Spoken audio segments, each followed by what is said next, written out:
பெரியார் வந்தார் வேலூருக்கு, ஒரு பெண்ணை அழைத்து கொண்டு போய்விட்டார், திராவிட முன்னேற்ற கழகம் உதயமானது என்றார்.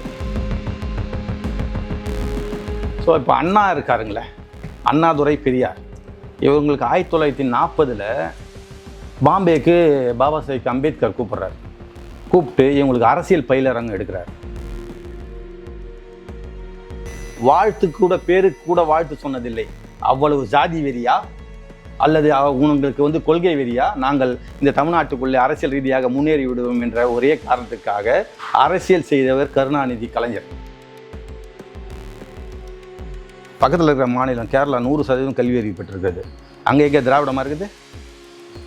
100% கல்வி அறிவு கேரளாவில். இவங்களுக்கு இந்த திராவிட இயக்கங்கள் நீங்கள் சொல்கிறீங்க பாருங்கள், திராவிட கழகம், திராவிட இயக்கங்கள்லாம் சுயமரியாதை அவங்கவுங்களுக்கு ஒழுக்கமாக பேசுகிறதெல்லாம் வேறு விஷயம்.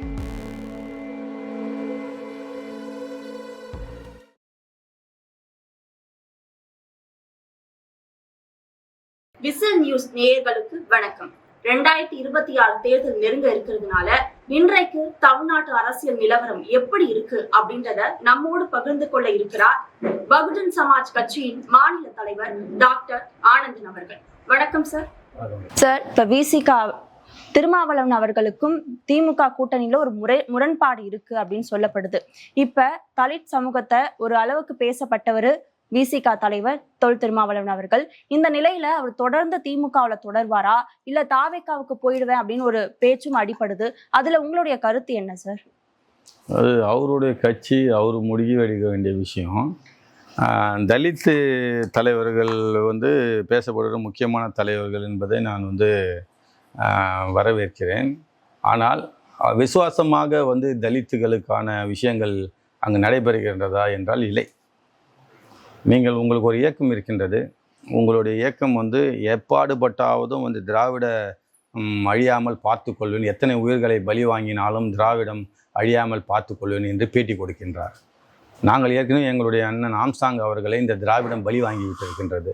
அப்படி பலி வாங்கிட்டு இருக்கும்பொழுது மேலும் பல உயிர்களை பலி கொடுத்து திராவிடத்தை காப்பாற்றப் போகிறேன் என்று சொன்னால், அதனால் திராவிடம் என்ன கொடுக்கின்றதோ அதோட பரிசை அண்ணன் திருமாவளவன் தான் அனுபவித்துக் கொள்ள வேண்டும். அவருக்கு என்னை இழிவுபடுத்தி விட்டார்கள், என்னை கொடியேற்ற விடவில்லை, என்னுடைய மாநாட்டை வெளியே தெரிய சொல்ல விடவில்லை. இதெல்லாம் காரணம் யார்? ஆளுங்கட்சி.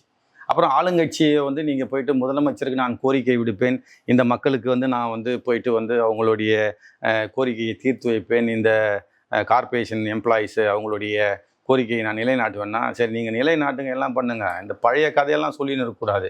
இங்கேருந்து மற்ற பதவி எதனா வேணும்னு சொன்னாக்கா உடனே இங்கேருந்து ஃப்ளைட் ஏறி கலைஞர் மத்திய அரசாங்கத்துக்கு போயிட்டு அங்கேயே உட்காந்து இந்த பதவியெல்லாம் கொடுன்னு கேட்பார்.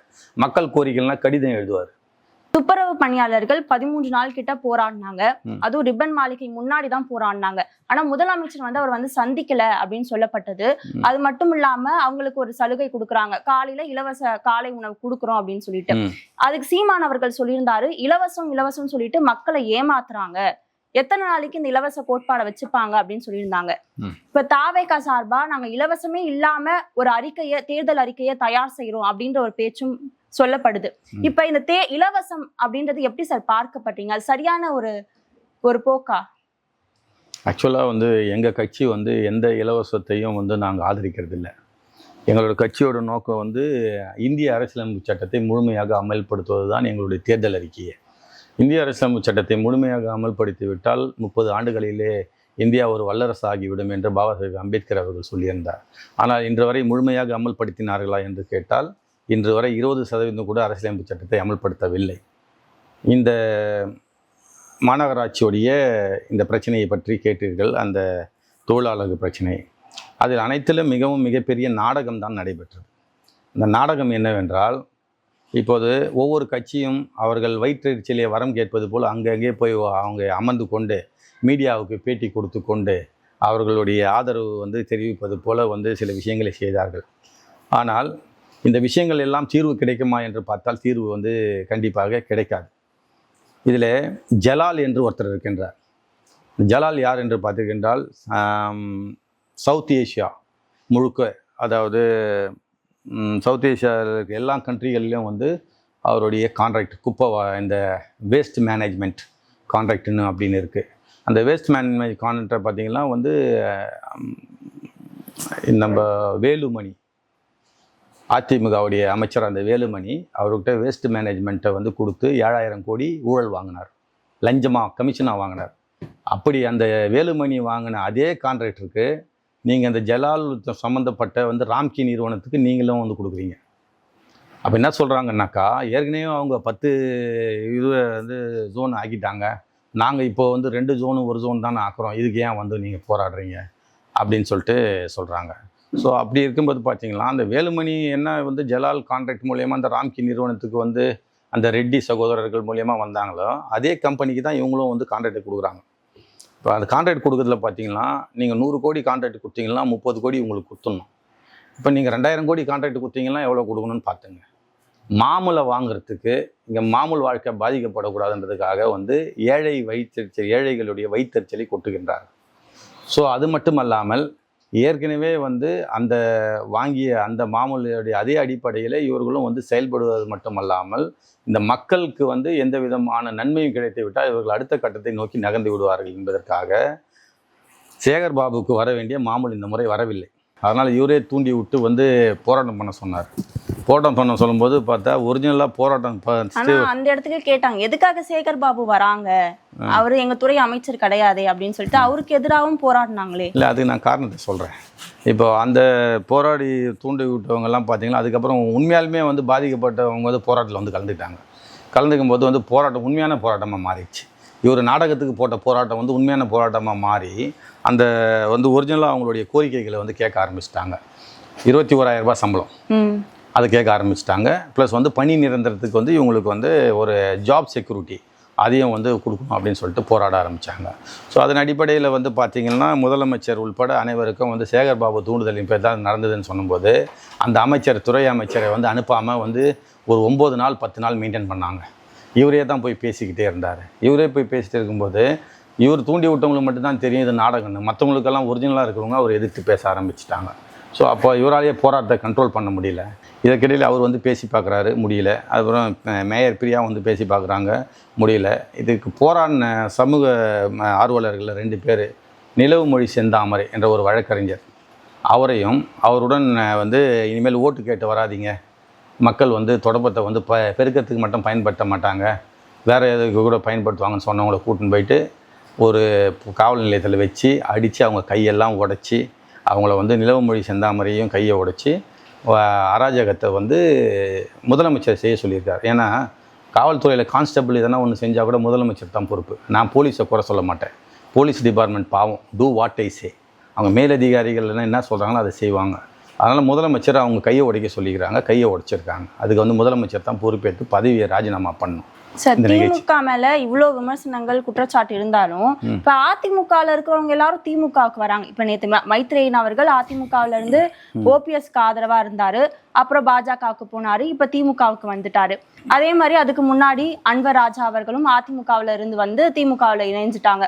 அவங்க எல்லாருமே என்ன சொல்றாங்கன்னா, இபிஎஸ் அவர்கள் வந்து பாஜகவோட கூட்டணி வச்சதுல எங்களுக்கு விருப்பம் இல்லை, அதனால சீனியரா இருக்கிற தலைவர்களுக்கு நிறைய பேருக்கு அதிருப்தி இருக்கு, அப்படியும் வந்து இபிஎஸ் அவர்கள் எதுவுமே கண்டுக்கல அப்படின்ற ஒரு அதிருப்தியில கட்சியை விட்டு வெளியேறிட்டு வராங்க, இன்னமும் வருவாங்க அப்படின்னு சொல்றாங்க. அப்படி அதிமுகல இருந்து எல்லாரும் திமுகவுக்கு போயிட்டாங்கன்னா திமுக அதிமுகவா மாறுதா? அது வந்து இபிஎஸ் அவர்களுக்கு எந்த அளவுக்கு ஒரு பலத்தை கொடுக்கும்? இப்போ மைத்ரேயன் நீங்கள் ஃபஸ்ட்டு சொன்னீங்க, மைத்ரேயன் யார்? ஏற்கனவே ஒரு பிஜேபிக்காரர். அதுக்கப்புறம் ஜெயலலிதா அம்மையார் இருக்கும்போது அதிமுகவுக்கு வந்தார். அவர் 2 முறைக்கு மேலே வந்து மக்களவை எம்பி, மாநிலங்களவை எம்பி வந்து பதவி வந்து அதிமுகவில் வந்து பெற்றார். அதன் பிறகு மைத்ரேயன் திரும்பி வந்து இப்போ அதிமுகவில் வந்து தொடர்ந்து இருந்து இப்போ வந்து திமுகவுக்கு வரேன்னு சொல்கிறாரு. முதல்ல திமுகவில் இருக்கிறவங்க மைத்ரேயனை சேர்த்துக்கிறத வந்து பரிசீலனை பண்ணணும். இவர் வந்து அவர் எங்கே போனாலும் வந்து கட்டு சோத்தில் எலின்னு சொல்லுவாங்க, இல்லை வந்து ஒரு சோறு பானை சோத்தில் வந்து ஒரு துளி விஷம்னுவாங்க. அதனால் மைத்ரேயன்லாம் வந்து ஒரு பிஜேபியோடைய கைக்கூலி. அதனால் வந்து மைத்ரேயன் அங்கே போகிறாருனாக்கா வந்து இவங்க சேர்த்துக்கினாங்கலாம். பிஜேபியும் திமுகவும் இன்டர்னலாக வந்து அவங்க வந்து கூட்டணியாக தான் இருக்கிறாங்க, வெளியில் மக்கள்கிட்ட தான் வந்து வேஷம் போடுறாங்க அப்படின்றதான் நம்ம எடுத்துக்கணும். ஒன்று, அன்வர் ராஜான்னு சொன்னீங்க. அன்வர் ராஜாவுக்கு வந்து தொடர்ந்து நிறைய முறை சீட்டு கொடுக்கல எங்கள் ஏடிஎம்கே. ஏன்னாக்கா அவர் வந்து அன்வர் ராஜா வந்து வித்தியாசமாக பேசுவார். அவருடைய சில பர்சனல் விஷயங்கள்லாம் வந்து பல சர்ச்சைகள்லாம் எழுந்தன. அப்படி வந்து ராமநாதபுரம் தொகுதி அவருடைய அந்த இதான் ராமநாதபுரம், அது அந்த சைடில் திருநெல்வேலி அந்த சைடில் அந்த தொகுதி அவருக்கு வந்து மவுஸ் இல்லாமல் போயிடுச்சு ஏடிஎம்கேல வந்து இப்போ ஒரு கட்சியிலன்னா ஒருத்தர் வந்து அந்த கட்சி வந்து அவங்கள கண்டுக்கின்னு அவங்களுக்கு வந்து எல்லா விஷயத்தையும் வந்து அவங்க கூட சேர்ந்து பல நிகழ்ச்சிகளை நடத்தணும். அன்வர் ராஜாவை வந்து டோட்டல் 0 ஆகிட்டாங்க. அதனால் வந்து ஒரு புகலிடம் தேடி போகிறார். அதெல்லாம் வந்து நீங்கள் ஏடிஎம்கே வந்து திமுகவாக மாறிச்சு. இருந்தாலுமே இப்ப செங்கோட்டையன் அவர்களுக்கும் முரண்பாடு இருக்கு அப்படின்னு சொல்லப்படுது. அவரே வேற சொல்லியிருந்தார் ஒரு பேட்டி கொடுத்தப்ப, அதிமுக இருக்கிற முக்கிய நபர்களுக்கு அமித்ஷா கூட கூட்டணி வச்சது பிடிக்கல, இபிஎஸ் அவர்கள் வந்து யார் பேச்சையும் கேட்காம தனிச்சையா ஒரு முடிவு எடுக்கிறாரு அப்படின்ற ஒரு குற்றச்சாட்டு அவர் மேல வைக்கிறாங்க. இப்போ இபிஎஸ்ன்னு ஒருத்தர் வெளியே இருக்கணும்ல கட்சி நடத்துறதுக்கு, இருக்கணுமா வேணவா? இருக்கணும் சார். கூட்டணி வைக்கலையானாக்கா இபிஎஸோட மொத்த ரெக்கார்டை எடுத்து வச்சுக்கிறாங்க. எங்க பிஜேபிக்காரங்க, அதுதான் இவங்க பிஜேபி சென்ட்ரல் கவர்மெண்ட் எடுத்து வச்சுக்கிறாங்க.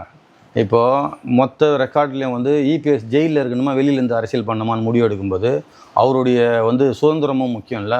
அதனால் அவர் பயந்துன்னு வந்து அதிமுகவோட கூட்டணி வச்சுருக்காரு. அவர் வந்து விரும்பி போயிட்டு வந்து வைக்க வேண்டிய நிலைமை கிடையாது.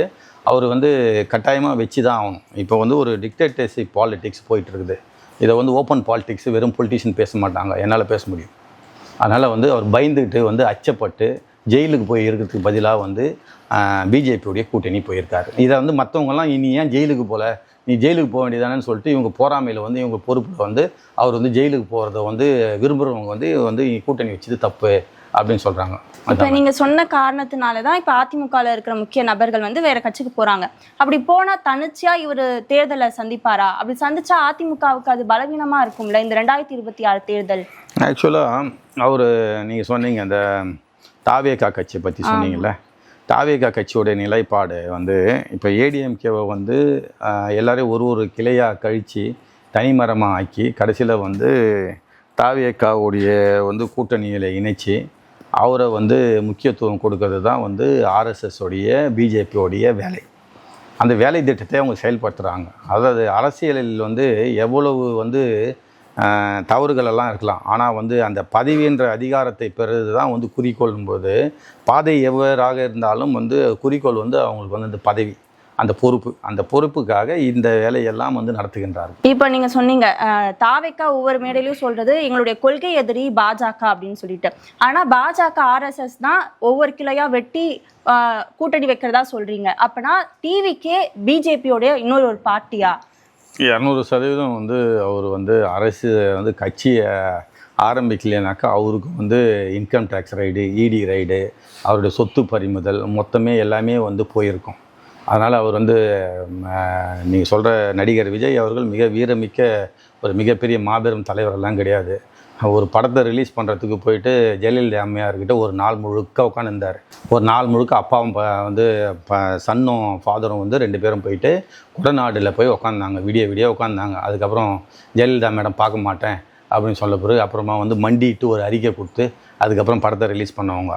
திடீர்னு எப்படி அவருக்கு நாணயம் வந்துச்சு? 25 வருஷம் ஒரு அரசியல் தொடர்பே கிடையாது, மக்களிடம் தொடர்பே கிடையாது. படத்தில் போனாக்கா 100 பேருக்கு முன்னாடி நின்று ஷூட்டிங்கில் ஷார்ட்டு ஓகேனா ஓகே, இல்லை தப்புன்னா 10 முறை கூட மாற்றி எடுக்கலாம். இது அரசியல். 100 முறை வந்து நின்றுலாம் நிற்க முடியாது. ஒரு முறை சொன்னாக்கா தப்புனா தப்பு தான். அதனால் திடீர் அக்கறை வந்து வந்ததெல்லாம் வந்து மிக ஆச்சரியமாக இருக்குது. அதனால் வந்து அப்படி அரசியலில் அவர் வந்திருக்கணும், அப்படி வீரதீரமாக அவர் வந்து செயல்பட்டுருக்கணும்னு சொல்ல ஜெயலலிதா அம்மையார் இருக்கும்போதும் கலைஞர் இருக்கும்போது அரசியலில் வந்திருக்கணும். இப்போ வந்து அரசியலில் வந்து இப்போ கூட்டம் கூடலாம் எல்லாம் பண்ணலாம். ஒரு நடிகர் ரசிகர்கள் கூட்டம் கூடுவது ஒரு இயல்பு தான். சிவாஜி கணேசனை பார்த்திருப்பீர்கள். சிவாஜி கணேசனுக்கு வந்து தேட்டரில் போய் படம் பார்த்துட்டு வீட்டுக்கு வரும்போது வரைக்கும் பெண்கள் அழுதுட்டு வருவாங்க. வீட்டுக்கு போய் வீட்டுக்காரர் சொல்லியும் அழுவாங்க. அதுக்கப்புறம் ஒரு தேர்தல்னு ஒன்று நின்னார். அப்புறமா அவர் அழுது லாஸ்ட்டில் வந்து கட்சியை கழிச்சிட்டு அவர் காங்கிரஸுக்கு போயிட்டார். அதனால் வந்து நடிப்பு துறை என்பது வேறு. ஜெயலலிதா அம்மையாருக்கும் எம்ஜிஆருக்கும் வந்து வித்தியாசம் இருக்கின்றது. விஜய்க்கு வேறு வித்தியாசம் இருக்கின்றது. ஜெயலலிதா அம்மையார் அவர் தொடர்ந்து வந்து அரசியலில் வந்து கொள்கை பரப்பு செயலாளராக அதிமுகவில் இருந்தார். தொடர்ந்து எம்பியாக இருந்தார். அதன் பிறகு வந்து அரசியலிலே வந்து அவர் செல்வாக்கு பெற்று அவர் நடிகையாகவும் இருந்தாலும் வெற்றி பெற்றார். எம்ஜிஆர் ஆரம்ப காலத்திலிருந்து திமுகவின் பொருளாளர் மட்டும் இல்லாமல் படம் நடித்து வந்து பிரச்சாரம் செய்வார். படம் நடித்து விட்டு வந்து மாலை நேரங்களிலே பிரச்சாரம் செய்வார். மக்களுடைய நேரடி தொடர்பில் இருந்து வந்தவர்கள் அவர்கள் சக்ஸஸ் ஆனார்கள். நடிகர்கள் நிறைய பேருக்கு வந்து கட்சி தொடங்கியிருக்கிறாங்க. கார்த்திக் தொடங்கியிருக்காரு, பாக்யராஜ் சார் கட்சி தொடங்கியிருக்காரு, சரத்குமார் சார் கட்சி தொடங்கியிருக்காரு, இன்னும் நிறைய நடிகர்கள் வந்து கட்சி தொடங்கியிருக்காங்க. கட்சி தொடங்கும் நடிகர்கள் எல்லாமே வெற்றி பெற்றதா வந்து வரலாறு கிடையாது. இவர் ஹீரோ அந்த லைம் லைட்டில் இருக்கும்போதே வந்துட்டேன் நான், அதனால் வந்து சரி இவர் வந்து 100 கோடி சம்பளத்தை விட்டு வந்தன்றதுக்காக வந்து மக்கள் வந்து இவரை வந்து முதலமைச்சர் ஆக்கணும்னு சட்டத்தில் இடம் இல்லையே. ஸோ இவர் வந்து விஜயகாந்த் அவர்களோட ஒப்பிட்டு பேசுனாங்க. விஜயகாந்த் அவர்கள் கட்சி தொடங்கி எதிர்கட்சி அந்தஸ்துக்கு வந்தாங்க, அந்த மாதிரி தாவேக்காவும் வரும் அப்படின்ற ஒரு பேச்சும் சொல்லிட்டு இருக்காங்க. அதான் விஜயகாந்த் சார் அவர்கள் வந்து கட்சி தொடங்கி வந்து அவர் வந்து நிறைய நாட்கள் வந்து கட்சியை வந்து தனிப்பட்ட முறையில் தேர்தலில் நின்னார். தனிப்பட்ட முறையில் தேர்தலில் நின்று 3வது 4வது தேர்தலில் தான் வந்து கூட்டணி வச்சார். அப்படி கூட்டணி வைக்கும்போது முதல் கூட்டணி வந்து அவர் வந்து இவங்ககிட்ட ஒரு 33 சீட்டு ஜெயிக்கிற அளவுக்கு வந்து எதிர்க்கட்சி தலைவர் ஆகிற அளவுக்கு வந்து கூட்டணியில் வந்து வெற்றி பெற்றார். அது வந்து அவருடைய வாக்கு சதவீதம் என்னன்றதை ப்ரூவ் பண்ணார். இவருடைய வாக்கு சதவீதத்தை இன்னும் ப்ரூவ் பண்ணல. அதனால் இப்போ வந்து ஓவராலாகவே வந்து 234 தொகுதியில் 15 தொகுதி வந்து 10லேருந்து 15 தொகுதி வந்து தனிப்பட்ட முறையில் நின்று அவர் விஜய் அவர்கள் வெற்றி பெற்று விட்டால் வந்து முதல்ல தனித்திரிக்க சொல்லட்டும். வரும்போதே அவரே வந்து தோல்வியை ஒப்புக்கொண்டு எல்லாரும் வாங்க கூட்டணிக்கு, உங்கள் கட்சிங்களுக்கு உரிய மரியாதை உரிய கௌரவத்தை நான் கொடுக்குறேன் அப்படின்னு சொல்கிறாருனாக்கா முதல்ல அவர் வந்து தனிப்பட்ட முறையில் அவர் வெற்றி பெறுவதுன்ற மனநிலைமை அவர்கிட்ட இல்லை. அவர் பிரசாந்த் கிஷோர் அதுக்கப்புறம் மிகப்பெரிய அரசியல் ஆலோசகர்கள்லாம் கூப்பிட்டு வச்சுக்கிறாரு. தான் சுயமாக யோசித்து தான் சுயமாக வந்து இதுதான் கட்சி நிலைப்பாடுன்னு சொல்கிற அளவுக்கு முடியல அப்படின்னு சொல்லும்பொழுது, அப்போ இந்த ஒரு விஷயத்தில் வந்து தனித்து போட்டிடுறோன்னு சொல்கிறது தான் முதல்ல வர அரசியல் கட்சியோடைய ஒரு தலைமை பண்பு. அதை விட்டுட்டு கூட்டணியில் தான் நான் வந்தால் ஜெயிக்க முடியும் அப்படின்னு சொல்லிட்டு முன்கூட்டியே முடிவு எடுத்துருக்காங்க, ப்ரீ டிட்டர்மினேஷன். அதனால் ஒரு அரசியல் நிலைப்பாடு வந்து வெற்றி பெறுவதற்கான நிலைப்பாடாக தெரியவில்லை. கூட்டம் கூடலாம், ஆனால் அது வாக்குகளாக மாறுவது மிக கடினம். அதே தான் சார். இப்போ வந்து மதுரையில் 2வது மாநாடு நடத்த இருக்காங்க தாவேக்கா சார்பா. 1 கோடி பேர் வருவாங்க அப்படின்ற ஒரு விளம்பரத்தை அவங்க முன்னெடுத்துட்டு வராங்க. ஆனால் காவல்துறை 1 லட்சம் பேர் தான் அனுமதி கொடுத்துருக்கு அப்படின்னு ஒரு பக்கம் சொல்லப்படுது. இப்போ அவங்க சொல்கிற மாதிரி 1 கோடி பேர் அங்கே வராங்க அப்படின்னா அதெல்லாம் ஒரு ரசிகர் கூட்டமாக இருக்குமா, இல்லை தொண்டர்களாக இருப்பாங்களா? அது என்ன மாதிரி சார் அவங்க முன்னெடுக்கிற விளம்பரம் இருக்குது? இல்லை, நிறைய பேர் பார்த்தீங்கன்னா சினிமாவில் பார்க்குறவங்க வந்து நேரில் வராங்க அப்படின்னு சொல்லும்போது ரஜினிகாந்த் சாருக்கு இல்லாத வந்து ஒரு ஃபேன் ஃபாலோவர்ஸு வந்து யாருக்குமே கிடையாது. இந்தியா முழுக்க வந்து எந்த மொழியில் போனாலும் அவருக்கு வந்து ஃபேன் ஃபாலோவர்ஸ் இருக்கிறாங்க. தமிழ்நாட்டில் ரஜினிகாந்த் சார் வந்தாக்கா இந்த மாதிரி 1 கோடி பேர் ஒரு ரஜினிகாந்த் சார் வராருன்னு சொல்லிட்டு ஒரு 4 நாளைக்கு அனௌன்ஸ்மெண்ட் கொடுத்துட்டா 1 கோடி பேர் கூடுவாங்க ரஜினிகாந்த் சார் வராருன்னு சொல்லிட்டா. அவர் ஏன் அரசியலை விட்டு வந்து வேணான்னு சொல்லிட்டு பின்வாங்கி போகிறாரு? ரசிகர் கூட்டமாக இருக்கும் வரைக்கும் தான் வந்து மரியாதை. இப்போ வந்து ரஜினி சார் வந்து நடிகராக இருக்கும்போது விமர்சனன்றது யாரும் வைக்க மாட்டாங்க அவ்வளோ சீக்கிரமாக. ஆனால் அவர் அரசியலுக்கு வந்தார். இன்றைக்கி நம்ம நாம் தமிழர் கட்சியுடைய சகோதரர் சீமான் அவர்கள் வந்து அவரை வாய்க்கு வந்தபடியெல்லாம் வசைப்பாடினார். அதுக்கப்புறம் அவர் அரசியலேருந்து விலகினார்னு சொன்னோடனே அவரை போய் பார்த்து நன்றி சொல்லிவிட்டு நேரடியாக போயிட்டு தேங்க்ஸ் சார் அப்படின்னு சொல்லிட்டு வந்தார். விஜய் அவர்கள் வரத்துக்கு முன்னாடியும் தம்பின்ட்டு ரொம்ப அன்பு காட்டினவர் சீமான் அவர். அதே அவர் சீமான் அவர்கள் எங்களுடைய கட்சி வந்து விஜய் மேலே வந்து வழக்கு போட்டோம். என்ன வழக்கு போட்டிருக்கோன்னு சொன்னாக்கா எங்களுடைய கட்சி சின்னமான யானையை பயன்படுத்தக்கூடாதுன்னு வழக்கு நிலுவையில் இருக்குது. அப்படி இருக்கும்போது அதுக்கு வந்து நாங்கள் வந்து பிஎஸ்பி வந்து விஜயை வைத்து விளம்பரம் தேடுகின்றது என்று சீமான் அவர்கள் சொன்னார். அதற்கு நான் உரிய பதிலை சொன்னேன். அண்ணன் சீமான் அவர்கள் மீது மரியாதை இருக்கின்றது, அன்பு இருக்கின்றது. அப்படி இருக்கும் பொழுது விஜயை வைத்து நாங்கள் விளம்பரம் தேட வேண்டிய அவசியம் இல்லை. 4 முறை ஏற்கனவே நாங்கள் ஆட்சி அமைத்திருக்கின்றோம். அது மட்டும் அல்லாமல் அமிதாப் பச்சனை எங்களுக்கு எதிராக வந்து பிரச்சாரம் செய்திருக்கின்றார். அவருக்கு எதிராகவே நாங்கள் தேர்தலில் வெற்றி பெற்றிருக்கின்றோம்.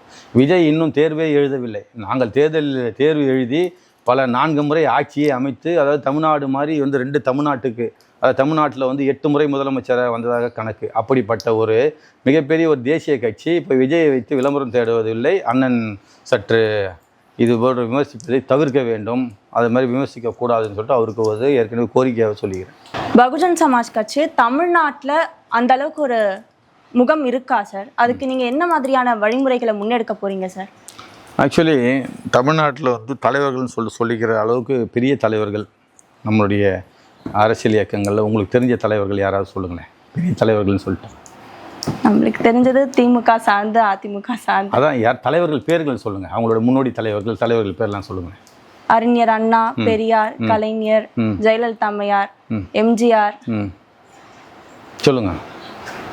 இப்போ இருக்கிற தலைவர்கள்? இப்போ இருக்கிறது ஸ்டாலின். அதுக்கு தாண்டி அவர் சொல்கிற அளவுக்கு யாரும் இல்லை சார். இந்த தலைவர்கள்லாம் இருக்காங்கல்ல, முதல்ல வந்து நீங்கள் வந்து பெரியார் உங்களுக்கு நேரடியாக இருந்த இவங்களோட மூத்த தலைவர். பெரியார் வந்து காங்கிரஸ் கட்சியில் இருந்தார்.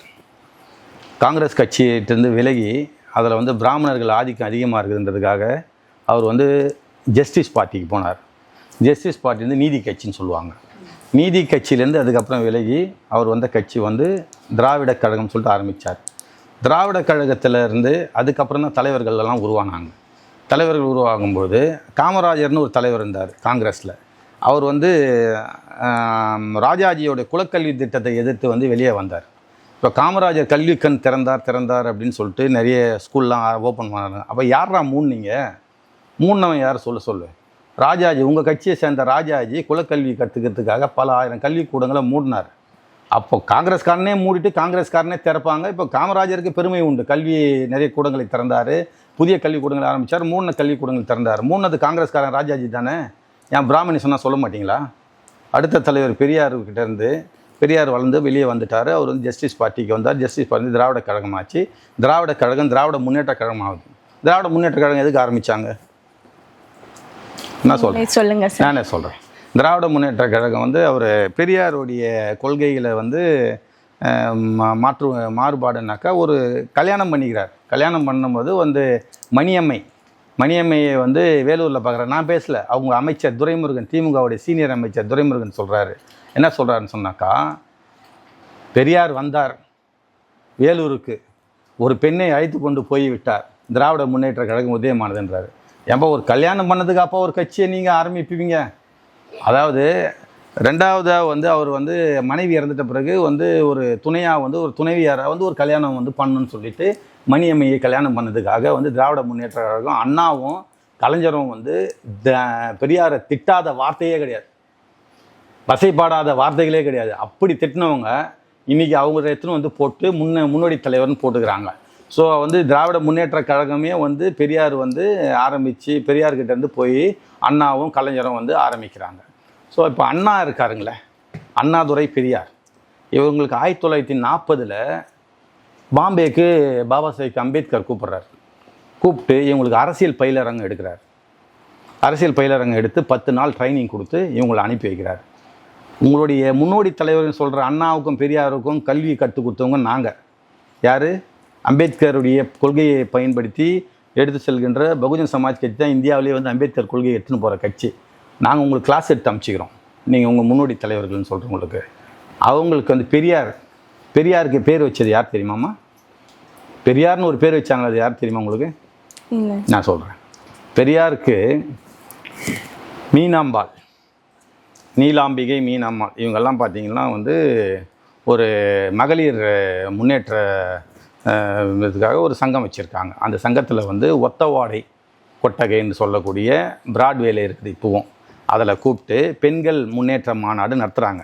அப்போ பெரியாரை அதில் வந்து தலைமை தாங்க அழைக்கும் பொழுது அந்த இடத்துல வந்து பெரியார் வந்து வயதிலும் அவருடைய மற்ற செயல்பாடுகளிலும் வந்து இவரை தவிர பெரிய தலைவர் யாரும் இல்லை என்பதனால் ஈவேரா வெங்கடசாமி நாயக்கர் என்று சொல்லப்படுகின்ற இவர் இன்று முதல் பெரியார் என்று அழைக்கப்படுவார் என்று மீனாம்பாள் சிவராஜ் சொல்கிறாங்க.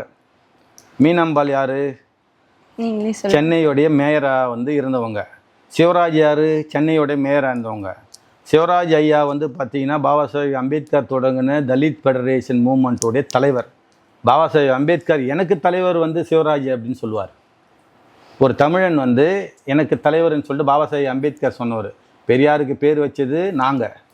தலித் இயக்கங்களில் இருந்த முன்னோடிகள் வந்து பெரியாருக்கு பேர் வச்சாங்க. அதுதான் இன்றைக்கி திமுகவோட தலைவர், திமுகவோட முன்னோடி தலைவர். அறிஞர் அண்ணாவுக்கு கிளாஸ் எடுத்து அனுப்பிச்சிக்கிறோம், அரசியல் கிளாஸு. அவர் தான் வந்து அவங்களுடைய தலைவர்.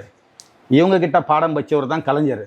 இவங்க 3 தலைவருக்கும் நாங்கள் கிளாஸ் எடுத்துக்கிறோமே. இந்த மாதிரி ஒரு இயக்கத்தை உள்ளே விட்டாக்கா இவங்க நம்மளை வந்து சிதைச்சிடுவாங்க, நம்ம இவங்க அரசியல் ஆட்சிக்கு வந்துடுவாங்க. பிஎஸ்பி ஏன் வந்து தமிழ்நாட்டுக்குள்ளே வரலன்னு நான் மேடம் கேள்வி கேட்டது கேள்விக்கு பதிலில் வரேன்.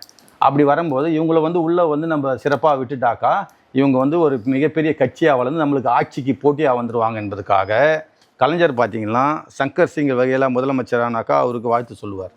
அதேமாதிரி முலாயம் சிங் யாதவுக்கு வாழ்த்து சொல்லுவார். அதே மாதிரி பார்த்திங்கன்னா லல்லு பிரசாத் யாதவுக்கு வாழ்த்து சொல்லுவார். அதே போன்று பிஜேபியிலேயே வந்து யாரை எவ்வளவோ பிஜேபியோ எதிர்கட்சி எந்த கட்சி முதலமைச்சர் எந்த சந்திரபாபு நாயுடு கூட வாழ்த்து சொல்லுவார்.